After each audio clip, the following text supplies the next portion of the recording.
أعوذ بالله من الشيطان الرجيم. بسم الله الرحمن الرحيم. السلام عليكم ورحمة الله وبركاته. الحمد لله رب العالمين، والصلاة والسلام على رسول الأمين سيدنا ومولانا محمد بن عبد الله وعلى آله وصحبه أجمعين. رب اشرح لي صدري ويسر لي أمري واحلل عقدة من لساني يفقهوا قولي. اللهم بارك لنا فيما بقي من حياتنا وتقبل أعمال عنا في الدنيا واجعلنا من الناجحين والفائزين والممتازين في الآخرة. اللهم إنا نعوذ بك من البرص والجنون والجذام ومن سيء الأسقام. حسبنا الله ونعم الوكيل ولا حول ولا قوة إلا بالله العلي العظيم. أما بعد. Sebelum kita mulakan pertemuan kita pada malam ini, marilah sama-sama tuan-tuan dan puan-puan para jemaah Allah Subhanahu wa taala sekalian, dan sama-sama kita bukanya, kita baca surah dari umul kitab. Kita hadiahkan bagi baginda Nabi Muhammad sallallahu alaihi wasallam, seluruh keluarga baginda, para sahabat baginda, para alim ulama yang telah pergi meninggalkan kita, dan juga kepada ahli-ahli kita yang mana telah pun dijemput dahulu kepada Allah Subhanahu wa taala. Lahumul Fatihah. أعوذ بالله من الشيطان الرجيم. بسم الله الرحمن الرحيم. الحمد لله رب العالمين الرحمن الرحيم مالك يوم الدين إياك نعبد وإياك نستعين اهدنا الصراط المستقيم صراط الذين أنعمت عليهم غير المغضوب عليهم ولا الضالين آمين يا رب العالمين. Yang saya hormati Ayahanda Tuan Imam Al-Fadil Tuan Haji Osman Tuan Haji Osman bin Yahya Satu Musti, Yang Tuan Haji Aisyah Rasulullah Hulu, yang saya hormati barisan para pegawai masjid, yang saya hormati barisan ahli jawatan kuasa masjid, tuan-tuan, puan-puan, para amarah rumah Allah Subhanahu wa taala sekalian. Alhamdulillah, syukur kepada Allah Subhanahu wa taala pada malam ini Allah berikan kesempatan kita dari keizinan kepada kita untuk sama-sama kita berjumpa dengan Allah Subhanahu wa taala. Maka ucapkanlah kalimah alhamdulillah, syukur kepada Allah Subhanahu wa taala kerana Allah pilih kita pada ketika ini di dalam rumah Allah Subhanahu wa taala. Dan macam biasa, tuan-tuan dan puan-puan Allah Subhanahu wa taala sekalian, sebelum kita baca hadis yang ketiga kita ini, maka marilah saya mengajak tuan-tuan, puan-puan, para amarah rumah Allah SWT sekalian, sama-sama kita nikah rumah Allah ini. Mudah-mudahan Allah terima apa doa kita lakukan. Pastikan bahwasanya segala amalan perbuatan kita ini adalah ikhlas kepada Allah Subhanahu wa taala. Niat kita adalah nak ikut baginda kita Muhammad sallallahu alaihi wasallam. Mudah-mudahan Allah terima apa doa yang kita lakukan, kerana segala amalan inilah yang kita akan tuntutnya kembali depan Allah Subhanahu wa taala, dan kita minta agar segala perbuatan yang baik ini menyaksi, menyebab untuk kita masuk dalam surga Allah Subhanahu wa taala. Tuan-tuan dan juga puan-puan Allah Subhanahu wa taala sekalian, maka jadilah seorang mukmin yang jadi pada Allah Subhanahu wa taala. Marilah sama-sama kita mengubah diri kita ini, tuan dan juga puan-puan sekalian. Benda yang mana Allah suruh kita buat lagi, maka kita tambah lagi akan segala ketaatan kepada Allah Subhanahu wa taala. Bukan bermakna kita tahu kalau tapi kita tak buat, tapi kita ucap cubalah. Kita cuba agar kita buat segala benda yang mana Allah suka bertepatan dengan sunnah Nabi Muhammad sallallahu alaihi wasallam. Mudah-mudahan kita akan menjadi seorang mukmin yang kuat dengan Allah Subhanahu wa taala. Sebab itulah dalam hadis Nabi Muhammad sallallahu alaihi wasallam yang mana diriwayatkan oleh Imam Muslim rahimahullah taala dalam kitab Al-Qadar, babu fil amri bil quwwati wa fil 'ajz wal isti'anah billah, dalam kitabnya bahwasanya Nabi Muhammad sallallahu alaihi wasallam bersabda, al-mu'minu qawiyyu khairun wa ahabbu ila Allah min al-mu'min dha'if, kata Nabi Muhammad sallallahu alaihi wasallam. Wa fi kulli khair, kata Nabi, mukmin yang paling sejati, mukmin yang paling kuat, kata baginda Nabi Muhammad sallallahu alaihi wasallam, adalah seorang mukmin yang amat disukai oleh Allah Subhanahu wa taala. Mukmin ini Kalimahnya adalah beriman dengan Allah Subhanahu Wa Taala. Beriman macam mana ni? Kita akan tengok sekali lagi ni tuan-tuan. Bahawasanya Nabi Muhammad pesan kepada kita, seorang mukmin yang kuat dengan Allah, seorang mukmin yang pegang teguh dengan Allah, maka dia ni akan disayangi oleh Allah Subhanahu Wa Taala daripada seorang mukmin yang bekerja lemah kata baginda Nabi. Yang boleh kita fahami tuan-tuan, mukmin juga ada dua jenis. Bukannya mukmin satu jenis yang sama. Ada mukmin yang kuat dan disulih Allah Subhanahu Wa Taala, itulah yang terbaik berbanding dengan seorang mukmin tapi dia tidak kuat berbanding dengan mukmin yang jadi ini. Maka wa fi kulli khairin, setiap benda-benda yang baik ini mukmin itu cepat untuk melakukannya. Dia seorang mukmin yang disayangi oleh Allah Subhanahu Wa Taala. Ihris ma yanfa'uka, kata Nabi. Ihris, peliharalah, jagalah, kata Nabi Muhammad sallallahu alaihi wasallam, benda yang bawa manfaat kepada kamu. Kita main masjid, bila kita main masjid, tengah-tengah kita tunggu waktu Isyak, kita tengok saat pengajian. Kita tengok saat pengajian, rupa-rupanya kita baca ni ada benda yang bawa manfaat kepada kita. Maka kata Nabi, ihris ma yanfa'uka, mintalah, peliharalah, jagalah segala benda yang manfaat, kata baginda Nabi Muhammad sallallahu alaihi wasallam, yang manfaat ini akan datang balik kepada kita. Dan kata Nabi, wasta'in billahi wala ta'di, dan mintalah tolong pada Allah Subhanahu Wa Taala. Jangan pernah kita merasa geluh, kesal, putus asa dengan Allah Subhanahu Wa Taala. Sebab itulah tuan-tuan dan puan-puan Allah Subhanahu Wa Taala sekalian, saya mengajak kepada tuan-tuan dan juga puan-puan sekalian, marilah sama-sama lagi kita menambah lagi ketaatan kita kepada Allah Subhanahu Wa Taala, menjadikan kita sebagai mukmin yang terbaik dengan Allah Subhanahu Wa Taala, seorang mukmin yang mana disayangi oleh Allah Subhanahu Wa Taala. Tuan-tuan dan puan-puan sekalian, bila mana kita mengaji, contohnya dalam kitab-kitab kita ni tuan-tuan, ada dengan fiqh, dengan ibadat, dengan tauhid, dengan macam-macam benda yang lainnya. Contohnya, maka kita mengaji, kita akan dapat benda yang baru. Benda yang baru inilah kata baginda Nabi Muhammad sallallahu alaihi wasallam, ihris ma yanfa'uka, yang mana bawa manfaat, jagalah dengan sebaik yang mungkin. Mudah-mudahan manfaat itu akan patah balik dalam kehidupan kita nanti. Tuan-tuan dan puan-puan Allah Subhanahu Wa Taala sekalian, sebab itu pentingnya ilmu pada hari ini. Nak jadi seorang mukmin yang sejati, yang kuat, dia nak kena ada ilmu. Maka dengan ilmu lah kita dapat melatihkan diri kita, kita dapat menjadikan kita seorang mukmin yang mana akan disayangi oleh Allah Subhanahu Wa Taala. Lagi mana kita mengaji tuan-tuan, bukan bermakna lagi mana kita lagi hebat, tidak. Lagi mana kita mengaji, rupa-rupanya banyak benda yang kita tak tahu. Tuan-tuan, bukan senang nak bercakap di meja ni tuan-tuan. Mau tak mau kena baca dahulu. Kalau tak baca dulu tuan-tuan, sampai blur lah hari lah. Maka bila nak baca ni tuan-tuan, kita kena belajar. Ada kitab ni, ada kitab tu, ada kitab ni juga sebagainya. Tak lain tak bukan, bila mana kita mengaji ni tuan-tuan, kita akan buka lagi. Lah, macam aku ni cakap tak tahu pun. Kata bapak Allah Subhanahu Wa Taala sekalian. Sebab itulah kata Nabi, ihris ma yanfa'uka, hendaklah kamu menjaga, kamu pelihara segala benda yang bermanfaat. Wasta'in billahi wala ta'di, mintalah tolong dengan Allah Subhanahu Wa Taala, dan janganlah pernah rasa putus asa, kecewa dengan Allah Subhanahu Wa Taala. Jangan pernah rasa lemah dengan Allah ni tuan-tuan. Jangan pula kita mendakwa, kita kata aku minta pada Allah tapi Allah tak menunaikan. Itu perkara yang biasa. Jadi Muhammad sallallahu alaihi wasallam dia buat benda yang sama.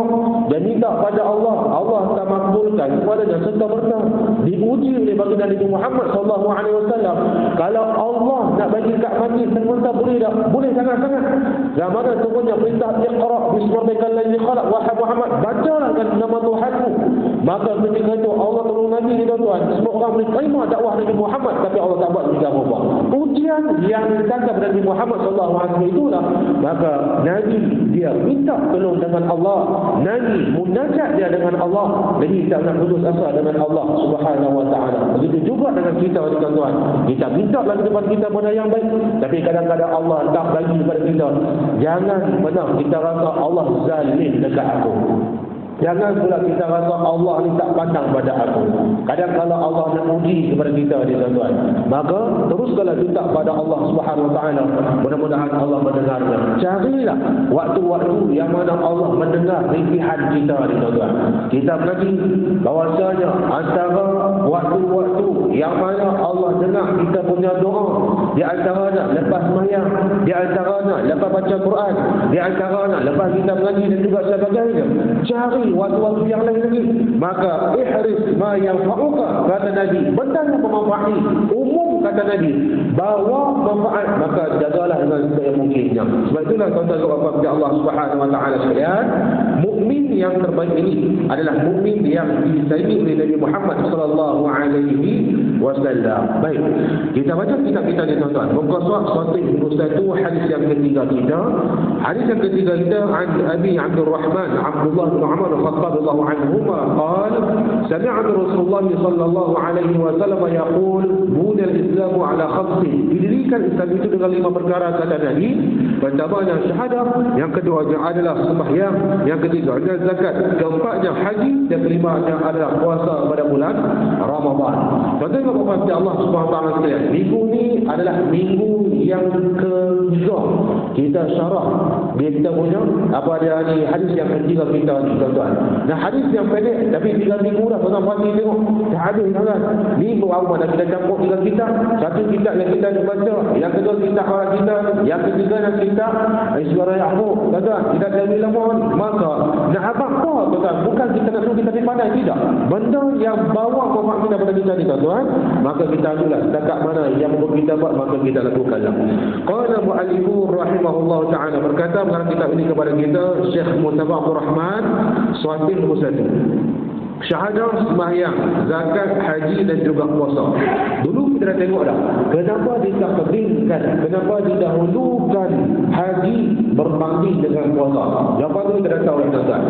Syahadah ialah pengakuan atau penyaksian. Berkata Ar-Rahib Al-Asfahani bahawa syahadah itu ialah perkataan yang terbit daripada satu pengetahuan hasil pada pandangan musyahadah hati ataupun mata. Tuan-tuan, menurut pengertian ini, syahadah adalah satu pengakuan yang dilahirkan oleh perkataan yang terbit daripada keinginan hati. Sebab tu tuan-tuan, syahadah ni dia satu benda yang mudah melalui perkataan.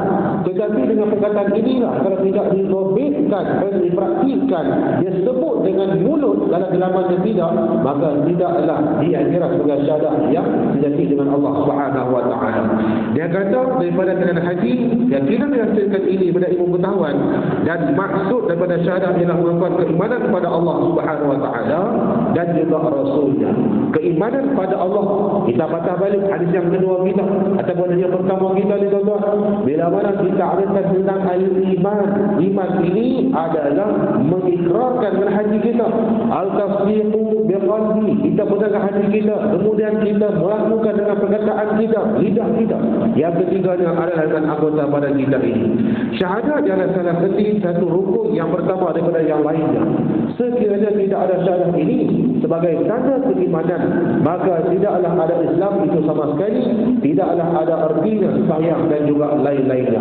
Dulu kita dah tengok dah hadis yang kedua kita ni tuan-tuan, bila mana ada pengarang kitab kita dalam Arab kita kata pada kita, kalaulah seorang itu dia menafikan akan dakwaan-dakwaannya, adakah dia kafir dan sebagainya, dan tengok ada dulu tuan. Bermaknanya syahadat ini mau tak mau kena ada kepada kita sebagai seorang yang mengesahkan Allah Subhanahu wa taala, mentauhidkan kepada Allah Subhanahu wa taala.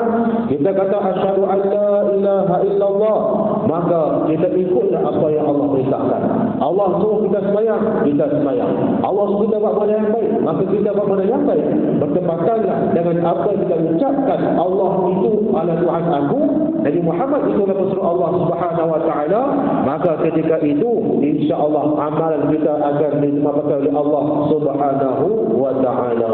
Tuan-tuan juga bapak kepada Allah Subhanahu wa taala sekalian. Sebab itulah tuan-tuan, nak kenal agama ni tuan-tuan, tak lain tak bukan dengan kita punya syahadat kita. Mai bila orang mana sekalipun tuan-tuan, dia mesti dia kenal dengan syahadat. Asyhadu an la ilaha illallah wa asyhadu anna Muhammadar Rasulullah. Dan itulah kalimah yang kita impikan. Kalaulah di hujung usia kita nak mati dan kita diimpi benda tu yang aku nak sebut. Aku tak mahu benda lain. Nabi berkata kepada kita, man qala la ilaha illallah akhir hayatihi dakhala al-jannah. Siapa-siapa yang mampu berkata dengan kalimah la ilaha illallah, tidak ada Tuhan melainkan Allah Subhanahu wa taala, maka masuklah dia di dalam syurga Allah Subhanahu wa taala. Tapi termasuk macam mana tuan-tuan? Kalau rupanya dengan amalkan perbuatan yang Allah suka, nanti kita akan nampak lagi ni tuan-tuan.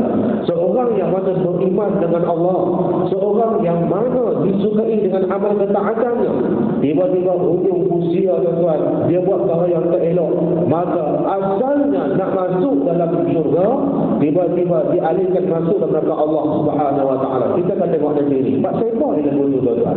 Ada orang yang kehidupan dia tuan-tuan semua benda yang buruk-buruk di belakang, tapi di usianya dia pun bertaubat pada Allah Subhanahu wa taala, akhirnya dia dapat melakukan perbuatan ahli syurga. Maka nak banding dengan akal kita ni tuan-tuan, kata apa dia? Hang ni letak hang dalam neraka. Tiba-tiba Allah takdirkan ubah dia kehidupan dia tuan-tuan, meninggalkan segala perbuatan mungkar maksiat itu kepada ketaatan pada Allah Subhanahu wa taala. Kata Nabi, akan masuklah dia dalam syurga Allah Subhanahu wa taala. Contoh apa Allah Subhanahu wa taala sekalian. Hari ini kita mungkin bila diri jemaah agama, tuan-tuan, bila mai-mai bangga semua tu nak bernikah, saya kata dia tunggu bulan 1, esok dia kahwin. Tuan-tuan, esok kahwin. Saya tanya dekat dia, sembahyang ke tak? Tak. Saya kata dekat dia, lelaki-lelaki tu sembahyang ke tak? Tak. Yang perempuan sembahyang ke tak? Jawapan dia tak. Hang kenal ke tak Tuhan ni? Tuan-tuan, saya tanya dekat dia lagi, lelaki-lelaki tadi, tak sembahyang pasal apa? Dia kata tak dan. Dia kata, subuh tadi sembahyang tak? Tak dan. Kata dekat perempuan tadi subuh sembahyang tak? Dia kata tak dan. Tuan-tuan, tak dan kalimah dia. Sebab kalau dia kata tadi sembahyang tu bohong, sebab dia mengandung dalam perut dia ada 7 bulan dah budak tuan-tuan, tak kahwin. Jadi dia kotor tu, saya kata saya tunggulah bulan 1, esok kahwin sudah. Kita bagi lepas lah, minta izin kat bapak Azad, minta izin kat wali Azad, kita tunggulah bulan 1. Dia tunggu bulan siapa? Dia tu hilu ke hilir dia juga sebagainya. Dia pergi merata dah, bagi nikah kahwin sudah. Tuan-tuan, bila tanya punya lah kali kata tak sembahyang, suruh mengucap tuan-tuan, pakai out dah. Saya kata dekat dia, abang semerapan tak tadi rumah jabat agama? Dia kata makan. Dia kata, oi makan dan pula. Saya kata dekat dia tuan-tuan, benda macam ni tuan-tuan, kalau kita tak menjaganya, ihris ma yanfa'uka, kata Nabi Muhammad SAW, adakah dia akan menjadi seorang mukmin yang mana kuat dengan Allah Subhanahu wa taala. Syahadah pun dia tak jaga tuan-tuan, sendi yang pertama, jangan haraplah benda lain dia akan menjaga. Mudah untuk disebut, tapi payah untuk menjaga.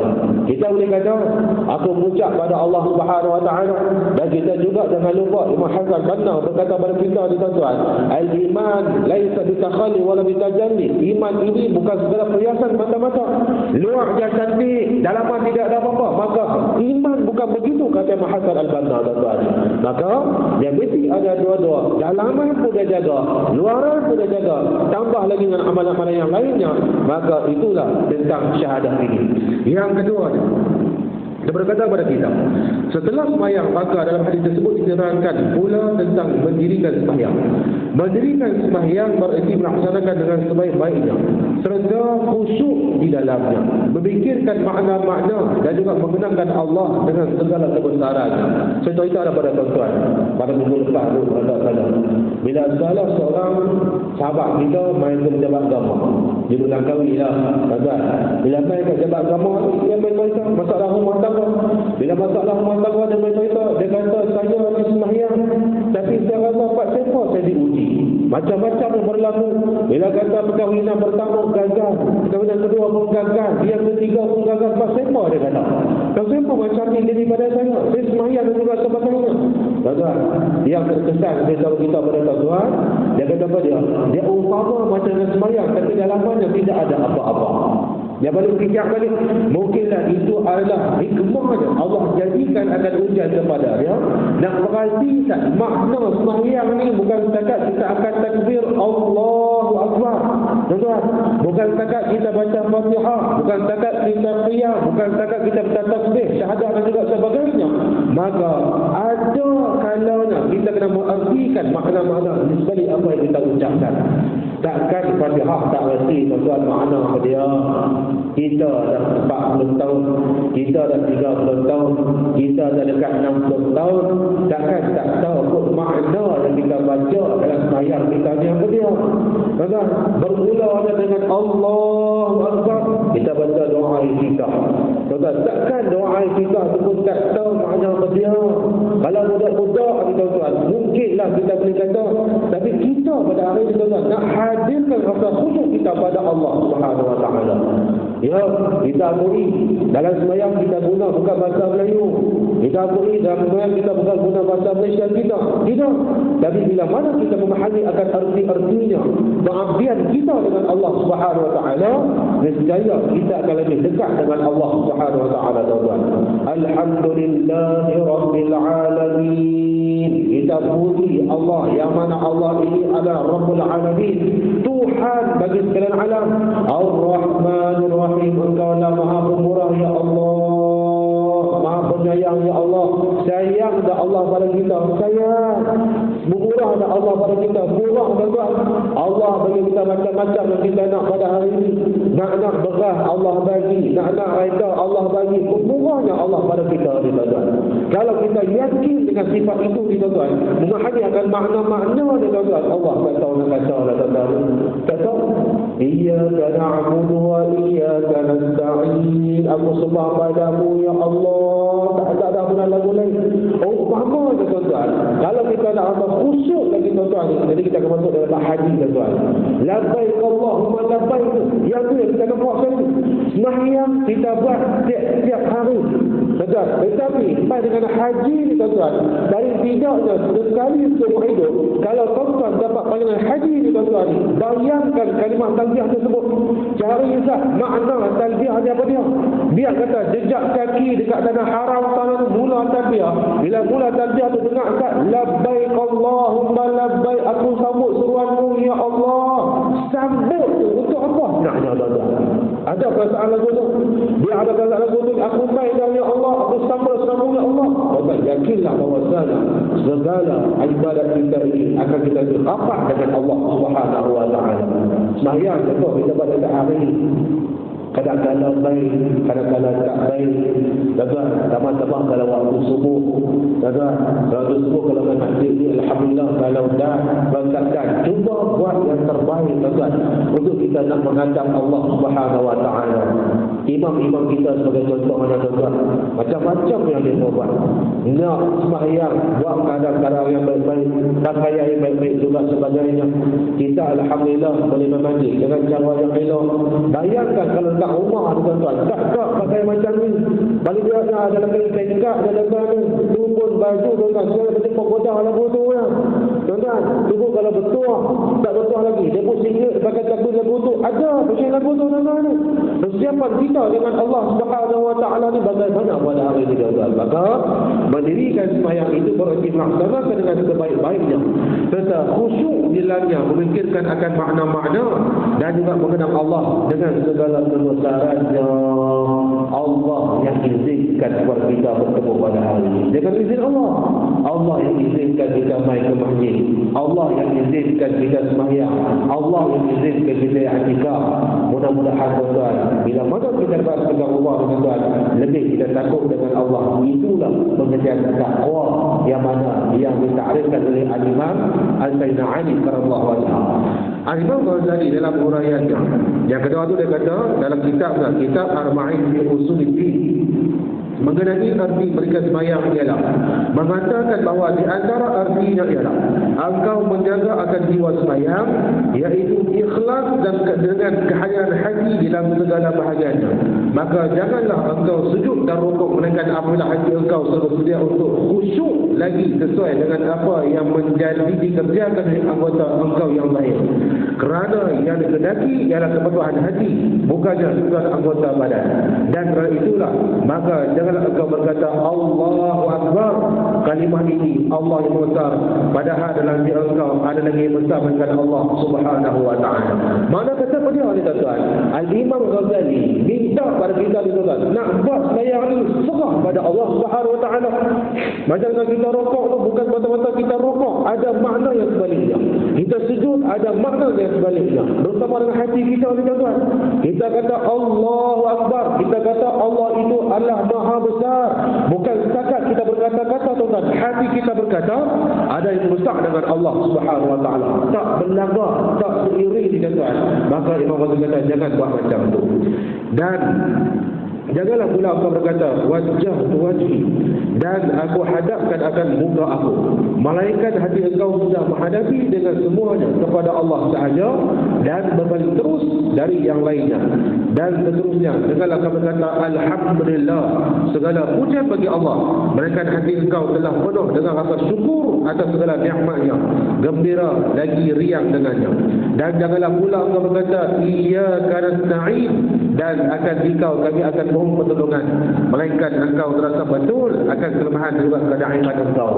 Kita mengaji pada hadis yang pertama tuan-tuan, bagaimana prinsip yang ada dibawa seorang yang mana takut dengan Allah Subhanahu wa taala. Afala akuna 'abdan syakura, wahai Aisyah, salahkah aku nak seorang hamba yang syukur pada Allah Subhanahu wa taala, takut pada Allah.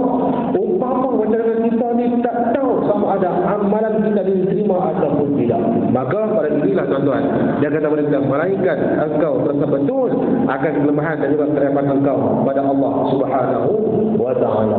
Kerdilnya kita depan Allah, kecilnya kita depan Allah. Kita tak tahu Allah nak buat kita macam mana lagi tuan-tuan. Kita tak tahu bagaimana keakhiran hidup kita. Kita tak tahu macam manakah akan amal kita diterima ataupun tidak. Sebab itulah takdian kita tuan-tuan kepada Allah ni nak kena ada. Akad takbir kalau boleh jangan ingat benda dunia kalau boleh tu. Tuan-tuan, tapi tak payahlah. Syaitan akan cuba untuk menunjuk kita, mengingatkan perkara yang dua akan sembahyang. Tuan-tuan, lepas kadang-kadang ada ulama kata kepada kita, nak sembahyang ni macam-macam benda yang mereka ajak. Ada yang kata baca surah, ada yang kata baca qul a'udzu birabbin nas dan juga sebagainya. Ada juga yang kata suruh lafazkan niat dahulu. Nak menghadirkan rasa khusyuk kita pada Allah Subhanahu wa taala. Tapi yakin tuan-tuan, kita ni lemah depan Allah Subhanahu wa taala. Allah Maha berkuasa, Allah Maha besar, Allah Maha agung. Tidak ada apa-apa tuan-tuan. Kadang-kadang atas dunia Allah bagi kita lihat, Allah bagi kita sedikit darajat dan juga sebagainya. Depan Allah kita adalah sama dengan manusia yang lain yang lain. Hanya amalan yang membezakan kita. Apa yang katakan Imam Ghazali? Sebagaimana yang tersebut adalah semata-mata menyatakan bahawa yang utama ialah bagi orang yang itu jiwa atau hakikat sembahyang, bukannya rangkanya atau rupanya yang zahir sahaja. Dengan demikian berarti jika seorang itu mendirikan sembahyang, maka segala anggota yang zahirnya dan yang batin, iaitu hatinya, jiwanya, perasaannya, fikirannya, mestilah sama-sama memberikannya supaya sempurna pengertian sembahyang yang sebenarnya. Tuan-tuan juga mohon kepada Allah Subhanahu wa taala sekalian. Tak dah baca pada tuan-tuan. Kalau tuan-tuan rajin baca, tuan-tuan rajin baca. Tuan-tuan ambillah peluang anda. Ni kisah dia. Bidayah hidayah. Tuan-tuan, Allah tuan-tuan baca pun.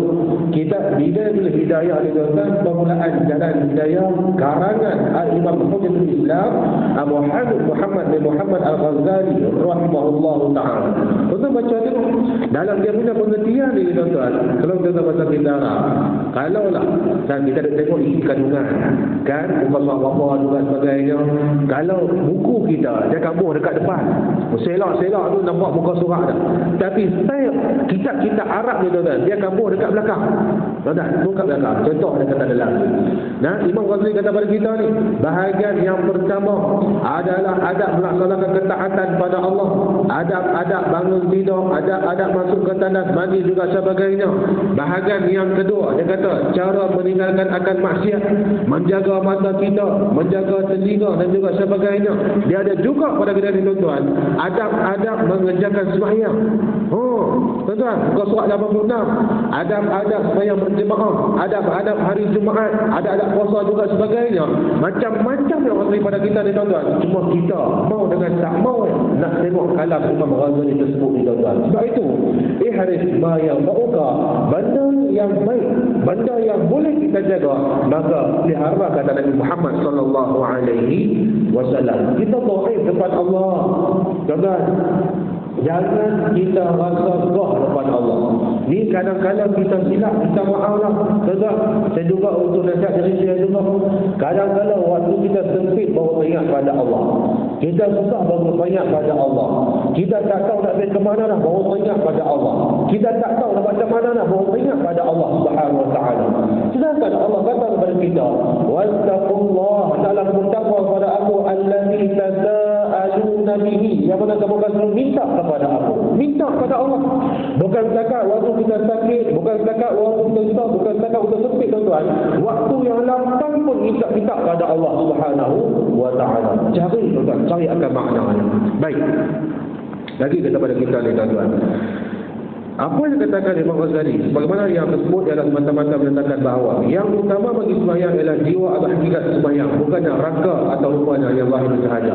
Dan mesti merangkumi hatinya, jiwa, perasaan, fikiran, mestilah sama-sama berikannya sesuai sempurna pekerjaan sembahyang yang sebenarnya. Itu yang kedua. Yang ketiga, dia kata mengeluarkan zakat. Mengeluarkan zakat berarti memberikan secara ikhlas kepada orang-orang yang berhak menerimanya. Kita ada belajar dulu asnaf zakat. Itu ada 8 golongan asnaf zakat yang layak untuk diterima zakat di tuan-tuan. Tuan-tuan, paling mudah pergi jabat zakat, serah dekat demo. Jangan berkata macam-macam dekat jabat zakat. Apa ada aku bagi saja lah, simpan demo juga sebagainya. Maka itu biar tuan-tuan. Yang penting kita melaksanakan tugas kita dengan Allah SWT. Kalaulah pejabat zakat contohnya, dia tidak menggunakan zakat dengan cara yang baik, biar dia dapat tanggung. Itu prinsipnya. Yang penting kita selesai dah pada ketiga ini tuan-tuan. Maka dia kata memberikan secara ikhlas kepada orang-orang berhak menerimanya dari bahagian yang telah boleh ditentukan. Zakat adalah ibadat. Mengerjakan kepada ini letaknya kepada iman. Sembahyang, yang tengok dahulu ni tuan-tuan ni, sembahyang adalah tentang perbuatan yang mana ianya melibatkan badan. Tuan-tuan, sembahyang adalah ibadat badaniah, dan zakat ini adalah ibadat maliyah, harta benda kita. Dan kita dah tengok dah pada lepas ni tuan-tuan, bahawasanya ada dua benda yang mana ditarik pada kita. Yang pertamanya adalah benda yang kita suka tapi kita tak boleh nak buat. Yang kedua adalah benda yang kita suka tapi Allah menariknya sedikit. Contoh lagu tu, benda yang kita suka tapi kita tak buat, apa dia? Makan sehari pada bulan Ramadan. Benda yang kita suka makan tapi Allah tak bagi kita makan. Yang kedua ada benda yang kita suka tapi kita bagi sikit, itu adalah zakat. Maka zakat termasuk dalam ibadat maliyah. Mengerjakan ibadat ini terletaknya kepada iman, sebagaimana halnya dengan ibadat sembahyang. Orang yang teguh kekuatan imannya tentunya dengan mudah mengeluarkan zakatnya bila-bila masa yang diperlukan. Tengok hari ini, karena bukan saya nak katalah ada artis yang baik, ada artis yang tak baik. Tadi waktu mana petang tadi tuan-tuan, tadi gila adalah Yusuf tu baca berita apa semua, tiba-tiba ada seorang artis dia bagi zakat perniagaan 1/4 berapa juta, 1.15 juta. Tuan-tuan, dia bagi pada zakat selama bulan. Bagi. Tuan-tuan, dia juga kita akan nampak bila dia mula bagi lagu ni tuan-tuan. Berjabat zakat, hujung tahun ni dia akan mula. Dia akan mula sibuk tuan-tuan. Sampai tengah malam tu dia akan mula sibuk. Pasal apa? Orang mula nak nikah. Tuan-tuan, dia pun takkan bagi orang-orang. Dia mula kan. Tuan-tuan, kita mana orang zakat. Dia mula. Hak ni mai, syarikat ni mai, semua bagi zakat lah. Time tu tuan-tuan ni. Zakat, perniagaan dan juga sebagainya. Maka kalau orang mudah untuk berikan zakat, maka dia mudah untuk buat cara yang lain. Tambah hari ini lembaga zakat bukan nak uji, tapi rezeki.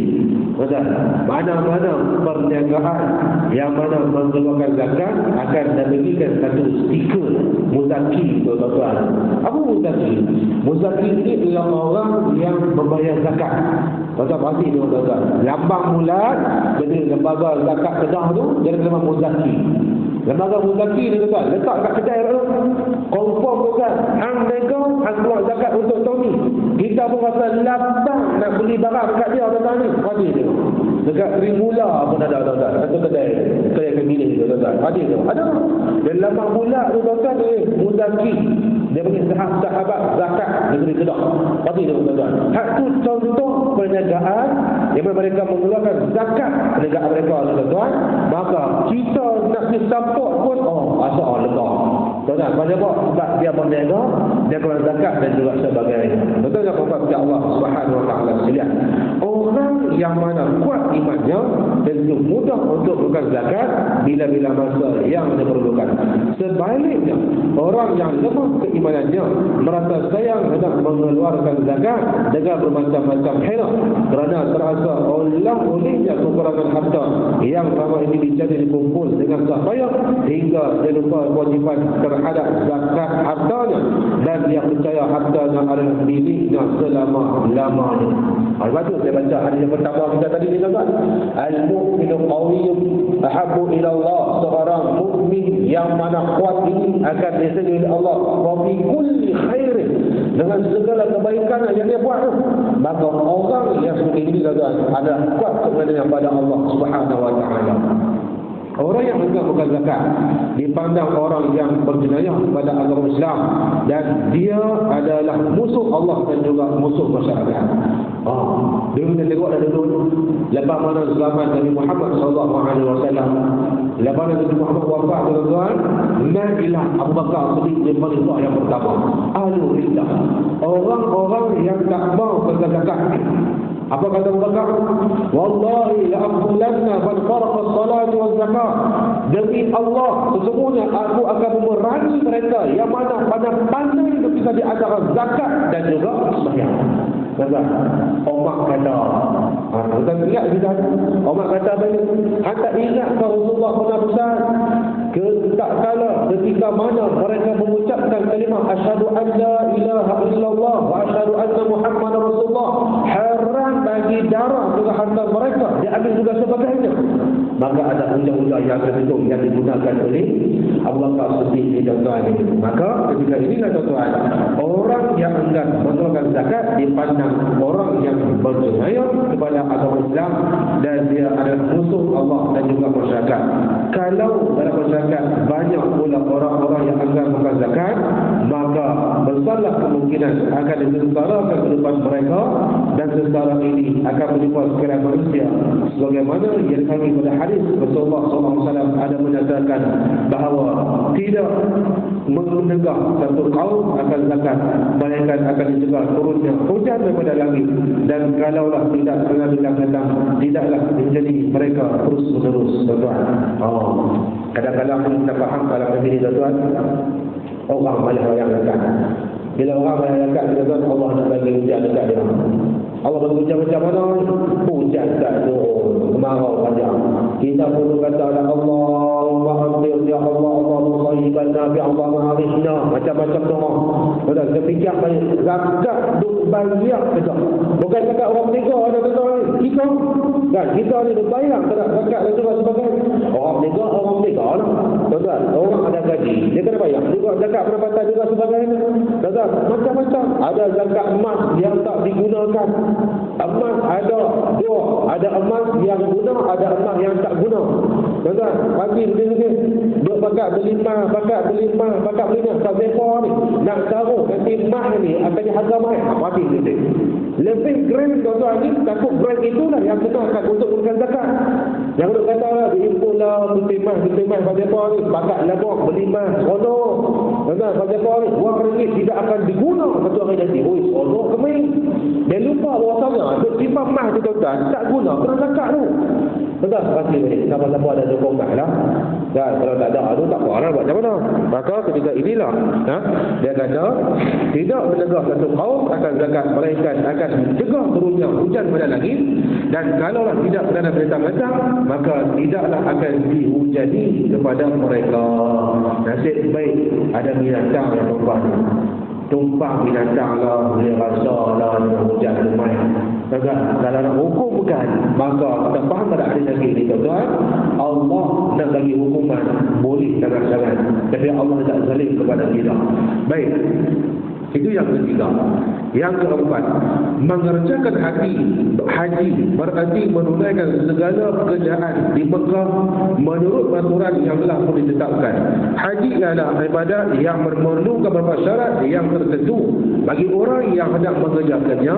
Haji lain merupakan ibadat adalah juga melambangkan persatuan umat yang bersatukan kiblat, bersatukan pandangan hidup yang sama. Tuan-tuan, orang pergi haji, bila pergi haji ini benda yang sama daripada orang.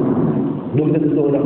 Bila pergi haji ini, dia kena pergi ke Mina, pergi ke Arafah. Kita tengok dah, dia Tarwiyah ayat ke-8 daripada bulan Zulhijjah, masuk ke 9, masuk di Arafah, batu Nuksat dekat Muzdalifah, kutip batu Musa, bermandi dekat situ, terus main ke Mina, meletak jamrah. Lepas tu dia mandi pula dekat Mina tu. Ada yang kata nafar awal, nafar yang kedua juga sebagainya.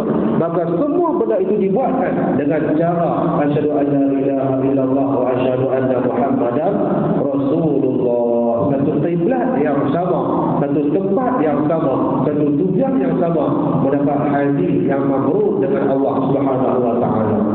Tuan-tuan, saya beritahu pada tuan-tuan, bila kata pegawai tabung haji main ke pejabat, dia main buat, dia kata bagi taklimat pada staf. Saya kata salah main. Pokok lah ada staf foto masuk tabung haji contohnya. Saya kata salah main, tak salah. Dia kata bila ni memang jemaah haji dia dapat dah tawaran. Tuan-tuan, tak lama dah pergi haji tuan-tuan ni. Tak lama baru main mulu dah. Ada dah. Ada. Mana dapat tak? Kan kata ni tadi dapat pergi haji tu tak tahu macam mana dah. Dia tunggu hari Jumaat tu. Nak pergi khusus haji dekat masjid. Berapa lama orang dah tu. Saya nak pergi buat haji lah sekarang. Tuan-tuan. Maka hari dah tuan-tuan. Kedua panggilan kita dengan Allah Subhanahu wa taala. Baik. Haji selain merupakan ibadat juga melambangkan persatuan umat yang satukan kiblat, satukan pandangan hidup. Sebenarnya dalam upacara pengerjaan haji ada mengandungi beberapa hikmah juga falsafah. Di antaranya perhimpunan sekalian manusia di sekeliling Baitullah. Kerana tawaf adalah menandakan satu jiwa ataupun berlainan bangsa. Wukuf di padang Arafah daripada bermacam jenis manusia membuktikan berapa rapatnya tali persaudaraan dan juga bangsa di antara mereka. Manakala hendak melontar anak batu menunjukkan bahawa pentingnya usaha mencegah kejahatan hawa nafsu dan juga menghalau dan melontar syaitan yang menghalangi pekerjaan yang baik-baik. Tuan-tuan, tapi kena ada ilmu, tuan-tuan. Nak tawaf ada ilmu dia. 3 pusingan yang pertama, tuan-tuan, bagi orang lelaki dia kena itibak, buka dia punya bahagian bawah dia tu, tuan-tuan.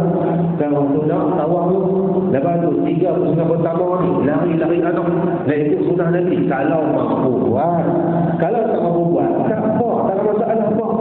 Tuan-tuan, tawaf bagi elok, ada pula tawaf lawan mereka, boleh tuan-tuan? Tak boleh. Lebih jangan laku tu lah. Lepas tu pergi ke Arafah, buat macam mana Nabi ajar. Melontar, tuan-tuan. Melontar ni simbolik kita lawan syaitan. Bukannya sungguh-sungguh.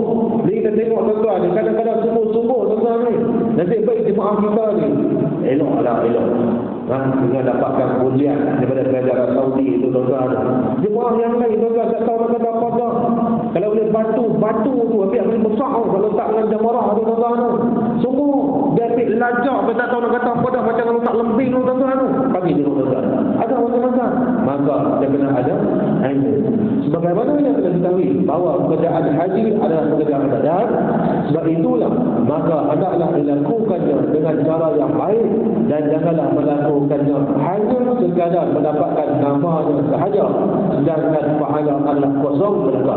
Ingatlah bahawa Rasulullah SAW menyatakan haji yang baik tidak ada balasan yang dekat surga Allah Subhanahu Wa Taala. Hadis al-hajju mabrur laisa lahu jazaa'un illa jannah.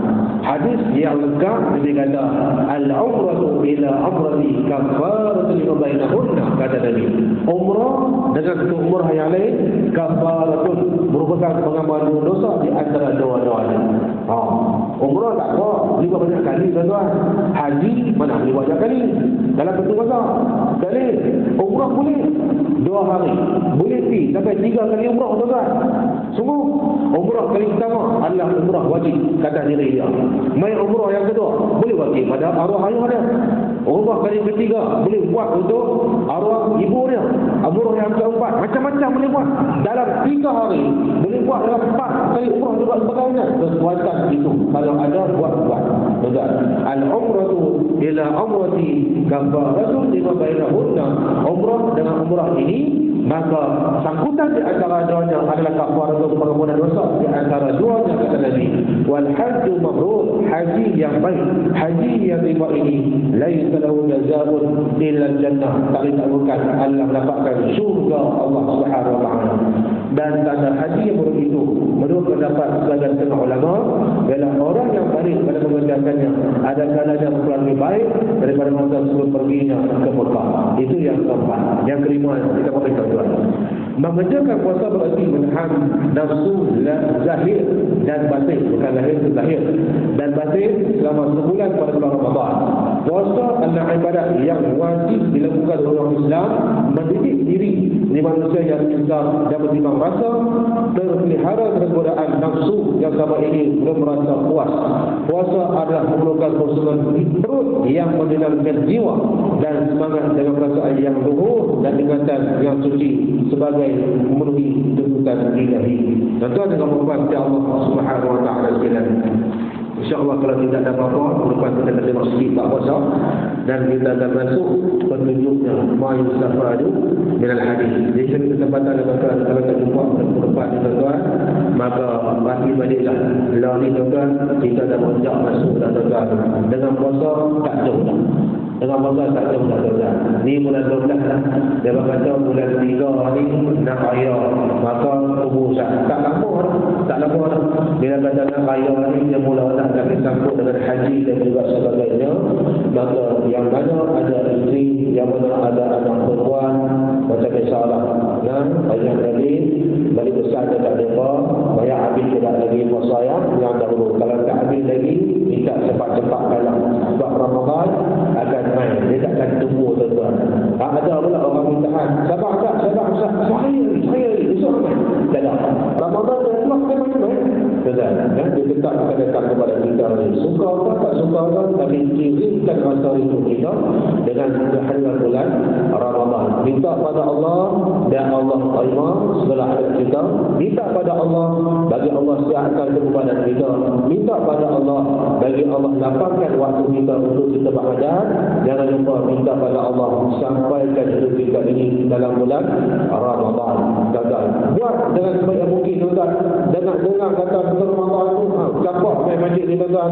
Banyakkan buat segala benda-benda yang baik-baik. Sebab bulan Ramadan ini adalah raja bagi segala bulan, yang mana buat dalam itu akan digandakan. Yang mana sunat diberikan pahala yang fardu, yang mana yang fardu akan digandakan lagi tuan-tuan. Maka ketika inilah hadis bersama Al-Farisi menceritakan kepada kita atakum syahrul barakun syahrul azimun syahrul barakun syahrul Ramadan, kata baginda Nabi Muhammad sallallahu alaihi wasallam. Ini tuan-tuan, dan seorang mukmin yang kuat diseru oleh Allah Subhanahu wa taala adalah seorang mukmin beriman pada Allah ini berbuat segala benda yang lain bi kulli khairin ihris ma yafaqqa, jagalah benda-benda yang memanfaatkan kehidupan ini.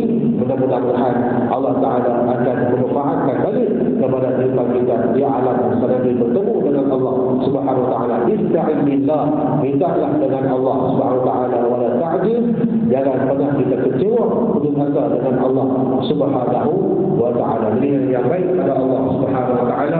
Pada tidak sedang jamaah saja. Kita berjumpa lagi pada lain waktu dan kesempatan.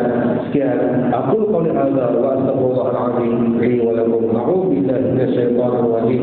Bismillahirrahmanirrahim. الحمد لله رب العالمين حمدا يوافي نعمه ويكافئ منزله. يا ربنا لك الحمد كما ينبغي لعظيم سلطانك. اللهم صل على سيدنا محمد وعلى اله وصحبه اجمعين. اللهم اغفر لنا ذنوبنا ولوالدينا وارحمهم كما ربونا صغارا وجميع المسلمين والمسلمات والمؤمنين والمؤمنات برحمتك يا ارحم الراحمين ربنا اتنا في الدنيا حسنه وفي الاخره حسنه والنار وصلى الله على سيدنا محمد وعلى اله وصحبه وبارك وسلم والحمد لله رب العالمين. السلام عليكم ورحمه الله وبركاته.